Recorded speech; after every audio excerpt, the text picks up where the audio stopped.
Timnas Indonesia bakal tampil pada ajang Piala AFF yang digelar pada akhir tahun ini dengan jadwal antara laga yang padat. Taktikal tempat di setiap laga jadi modal bagus untuk jadi yang terbaik di turnamen 2 tahunan ini.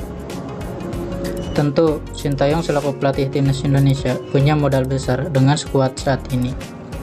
Sejak melakoni Piala AFF perdananya pada edisi 2020, Sintayong sudah membuktikan dirinya sebagai pelatih yang sangat fleksibel untuk Timnas Indonesia. Pada edisi 2020, dengan materi yang mayoritas diisi para pemain muda, Timnas Indonesia berhasil sampai final. Tak hanya itu saja, pada edisi tersebut, Sintayong berhasil memainkan beberapa pola berbeda untuk Timnas Indonesia. Tren tersebut berlanjut sampai laga terakhir Timnas Indonesia pada September lalu menghadapi Curaçao. Pada edisi tahun ini, Timnas Indonesia mendapatkan 2 amunisi tambahan dari proses naturalisasi, yaitu Sandy Walsh dan Jordi Amat, yang diproyeksikan bakal memperkuat lini belakang. Berikut ini adalah beberapa pola andalan Timnas Indonesia yang bisa jadi andalan Sintayong pada Piala AFF 2022. Formasi pertama, 3-4-3. Formasi ini sebenarnya pernah diterapkan Sintayong saat berhasil meloloskan Timnas Indonesia ke putaran final Piala Asia 2023. Prestasi tersebut makin sensasional usai Timnas Indonesia catatkan kemenangan perdana atas Kuwait sejak 1980.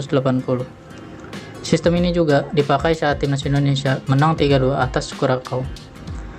Formasi ini menggunakan 3 bek tengah sebagai poros saat membangun serangan dari belakang.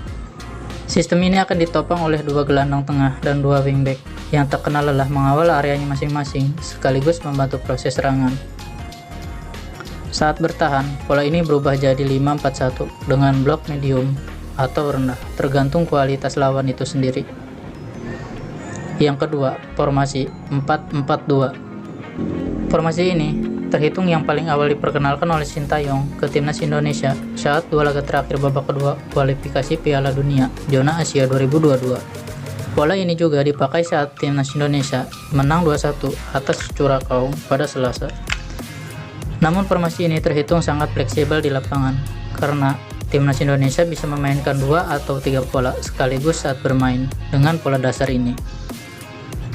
Timnas Indonesia bisa berubah pola jadi 4-4-1-1 atau 4-2-3-1 saat bertahan, tergantung kualitas lawan.